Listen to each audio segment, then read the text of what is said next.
So after watching this, I believe you're thinking, was Hanus real? Was this, Jacob's imagination? Did he create this out of his loneliness? And so many questions. There are so many questions you ask yourself after the end of this movie, especially during the third act. Now, what is Spaceman? Spaceman for me is more of Netflix trying to do an A24 movie. It's very artsy. It's a very stylistic film.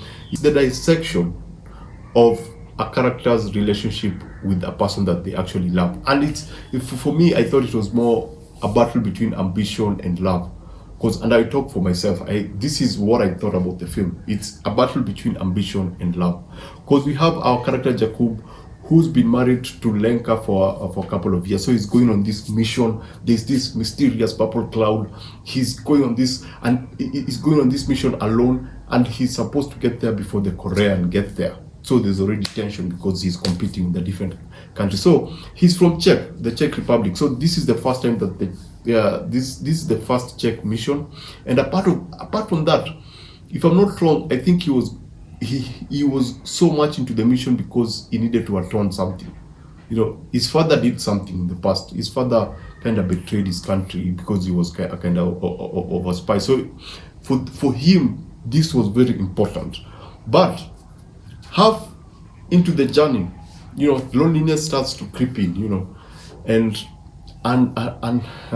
unfortunately for him, when he left, Lenka was pregnant, and so she's struggling. She has her own struggle. She has a feeling that he has not always been there for her, and so during that mission, she decides to actually, divorce him, so separate from him. Can you imagine? You are all alone in space, going for this mission that you're not even sure that you come back, and then the person that you supposed to be your spouse decides to actually separate from you. So the company that Jacob is working for, because this felt more like a corporate event, it feels like if it was in the real world, it's more likely something that Tesla would do, send a random person to space and then make content out of that, have that person talk on a screen and talk to the ordinary people about the mission, and then have that person do a couple of commercials. So I think that was pretty funny because there was a commercial side about his trip that was okay for me. It was kind of funny. It felt more like something that America would do, which is before you say something, you have to say a slogan for a certain product. The corporate people can't have this person separate from our man in space because it's bad for business. I mean, there's a story already attached to the whole event. There's a story between these two that is attached to the whole story. So you cannot have her separate from him when, he's half into the journey. So he's pretty lonely. And you just can't have that. Apart from that, because at the back of my mind, I was like, these corporate companies who are running this mission don't really care about these two. They only care about the image, the mission. They only care about what other people will see about this particular mission.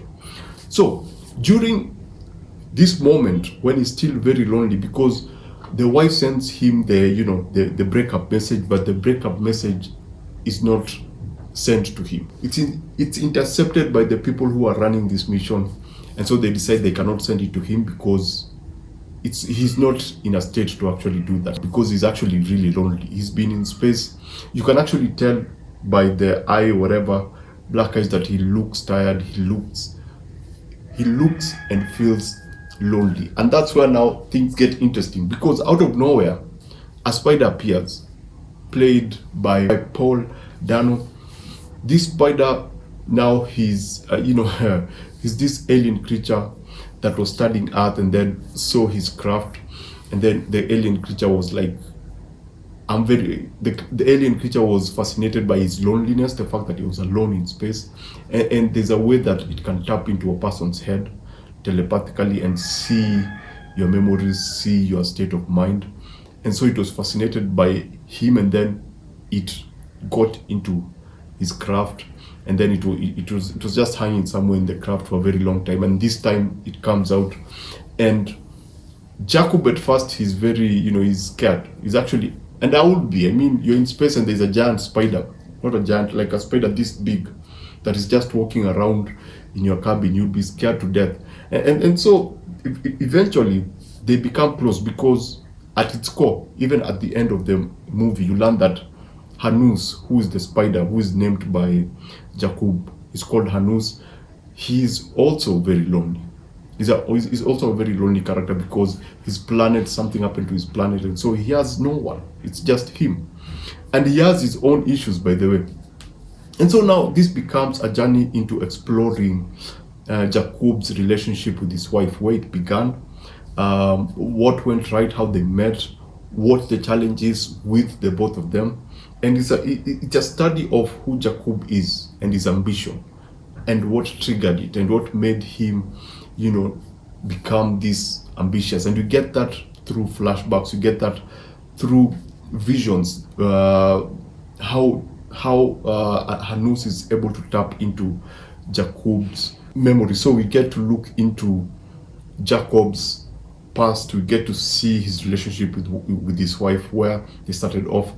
And so as you move on, these two become close, because now Hanus, the spider, is learning more about the culture, he's learning about the people, he's learning more about what Jakub is eating in order to remain sane during his journey. And so by the end of it, when they get to the cloud, these two individuals have been living together so much that they have been attached to each other. And that's when now you learn that Hanus has this parasite in his body that is slowly consuming him, And this, after they get to the cloud, which is like the beginning and the end of time, this is where he's supposed to actually now, die, because now the parasites are almost now taking over. And so he has to leave the spacecraft and fly into the cloud.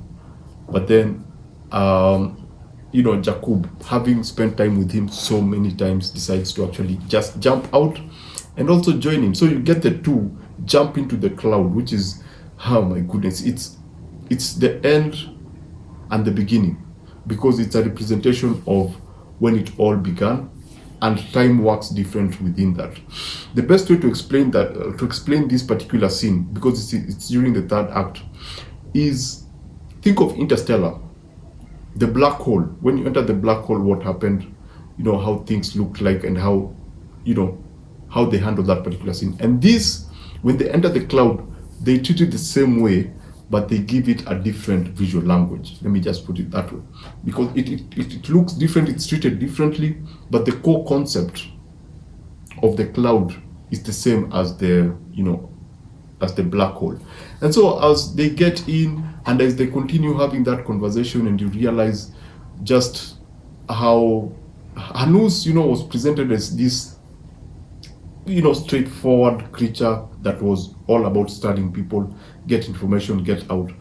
You have that emotional moment when he actually just dies. It made me feel sad, because Hanus was a very soft-spoken character, fantastic voice work by Paul Dano. He's soft-spoken, he tries to understand everyone, and he tries to understand Jakub. He makes an effort to understand him and learn by him, and he gets attached to him and the small things that they were eating. And so watching him die was kind of a sad moment, And so eventually, this is spoiler by now, you should have known. Luckily for him, because he left the spacecraft, on the other side, the Korean people show up, and he gets into the ship, and then he gets to talk to Lenka. And then by now, because Jakub and Hanus, what they had basically during that period together was more of a therapy session. Hanus was basically a therapist for Jakub. So now by the time that he gets into that Korean spaceship, he understands what he did wrong, he understands his mistake, and so he makes a call to Lenka, and they have a conversation, and they're good. So I enjoyed this particular story. One, because I didn't go in with an expectation of an Interstellar or an Ad Astra, whereby you move to a different planet, to this planet, and then you go to space, and then you have these epic adventures. Based on the trailers, I thought that it was going to be pretty contained, and so I did not go in with any big expectations. Number two, what is there to love about this? This is very the set, the props and the set designs are awesome. It throws you off in terms of time period, because I couldn't quite tell if this was from the 70s, the 80s, or it was the modern days.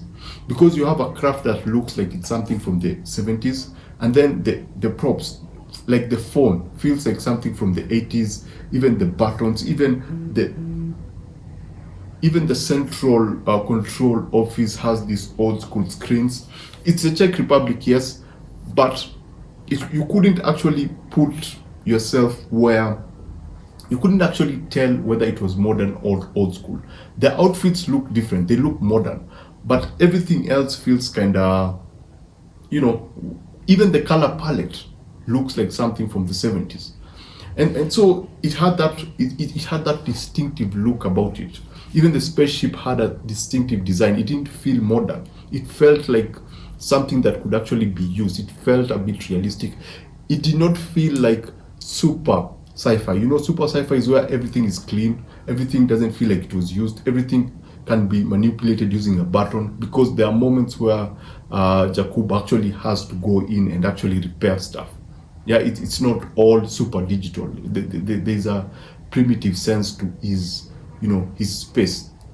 And this is based on a book, but for me, I thought it was actually based on a comic book. Not actually the full book, because the full book is wild, it's crazy, but a section of the book. There's a comic book called Divinity. It stars a character called Abraham Adams and Mishka. And so Abraham Adams and Mishka are in the Soviet Union back in the 60s, and they are cosmonauts. They are the first cosmonauts to go outside, our solar system and go venture out and explore. And so one of the big rules in order to join that program of being a cosmonaut in the Soviet Union was you have no relationship with anyone. It's just you. You're not in love with anyone. You're not married. You don't have parents. It's just you. You are an orphan. You have nothing. You're connected to nothing, because it's a one-way trip. They want you to go out there and to explore without having to think about anything else. And so our character Abraham Adams, because it begins with Abraham Adams, the rest of the books venture into Mishka, but it primarily begins with our character Abraham Adams. So Abraham Adams goes into the program just as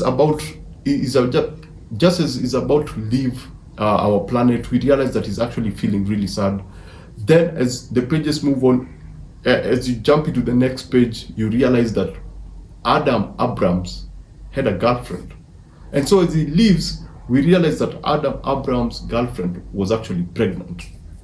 And so he leaves and goes. He's feeling very, he's feeling very heavy. The girlfriend is also very worried. She's crying, and so he leaves and goes into now, it becomes like full cosmonaut. And you have scenes from that particular book that look like something from the movie Spaceman, especially when he's exercising. I know every astronaut has to exercise, do the treadmill thing, but you have scenes in that comic book in Divinity where you also have Adam Abrams exercising. And then he goes into this particular world. Things happen there. He's transformed into this huge god, and then he comes back to Earth decades later. In the modern world, he comes in, and then he's a god, small g. He's extremely powerful. He can do anything. He can control matter. He can control the age of a person. He can control time, in quotes. He can't like super change anything in the past or the future, but he can go in and out of the past and the future. So he's basically extremely powerful. But the only thing that he cannot change is what? He cannot bring back his girlfriend or his kid. And so he has to create this he goes into the earth and then creates this small bubble where he creates a projection of his wife, and then creates a projection of his kid. And so he starts having conversation with them. And then at one point, I think the saddest moment is where he's trying to connect with his daughter, and then the mother is like, she doesn't know you because you are actually never there. And so with time, you have the daughter and the mother telling him that they have to go because their time is the time is up. So you have this powerful being who lost the person that they actually loved because he chose to join a program and actually go into a different whatever. And despite the fact that he is all this powerful, he still cannot correct that one small mistake that he had. He still cannot, solve this longing that he had when, he left. That hole in his heart is still there. So I'm sorry, that's Divinity. It's one of the best comic books. It's from Valiant. Valiant Comics are the same guys who gave us Bloodshot. Not this Bloodshot. Yeah, they tried to do this Vin Diesel Bloodshot, but he's the one who gave us, the Valiant Comics gave us the OG, the original, Bloodshot. And so if you get the time, I would highly recommend. You'll get, if you liked Spaceman, you're probably going to like that particular graphic novel. So Spaceman is actually a very, very good movie. I had a good time with it. I don't know, people have their own, I've seen reviews, a couple of reviews before I went to see it, and they were like, it's not a good movie. But I understand where the critics are coming from, because there's some things that don't make sense. Number one, if you're a spaceman, you're supposed to be ready to be lonely, because that's the idea. You're going to spend a year alone. So you should have practiced and understood that you are going to be lonely, and you should set up things to avoid that. So you should actually be prepared. So for him to be this lonely, for me, did not make sense, because it's something that I believe astronauts are prepared for. The second thing is Lenka. Lenka is a really good character, but I had a problem with Lenka because you met your husband during a cosplay event and he was wearing a spaceman suit.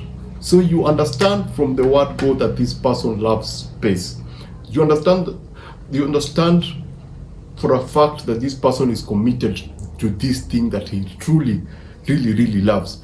So when he gets an opportunity to actually go out there and do something else, something that no one else is doing, and be the first in terms of space, I believe that you should be ready to support him. Yeah, understand that you're pregnant.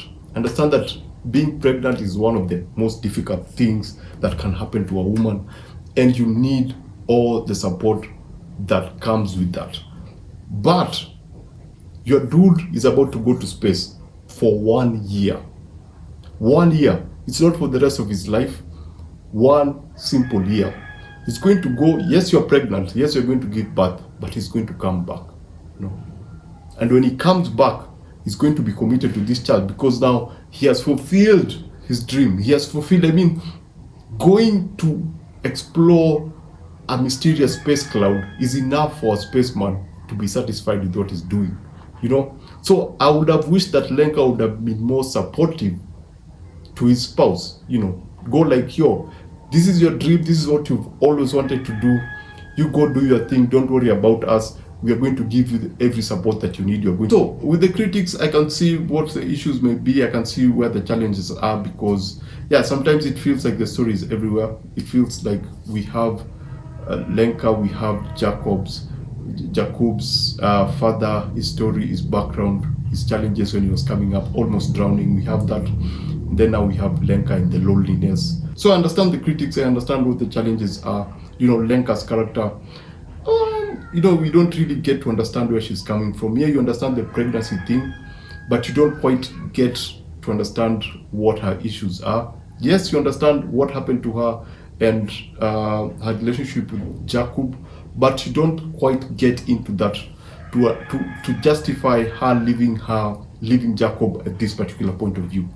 And we also, I don't know, it didn't feel, I think there's that expectation of this was going to be, an all-out mind-bending story, because they don't do that thing of, the way movies, you'll have the suspense at the end. You'll have something happen and then they'll cut off at particular points in order to make the film look like, leave your mind bending and thinking what could have happened. What do I mean? During the third act, there's a point that the movie gets to, and I go like, if they were to cut it here, the critics would absolutely love it, because the movie doesn't, it goes beyond to actually give you a good conclusion, a feel-good conclusion. It doesn't make an attempt to leave you hanging, like most movies would cut, say for example, at the moment where Hanus and Jakub are flying through the cloud.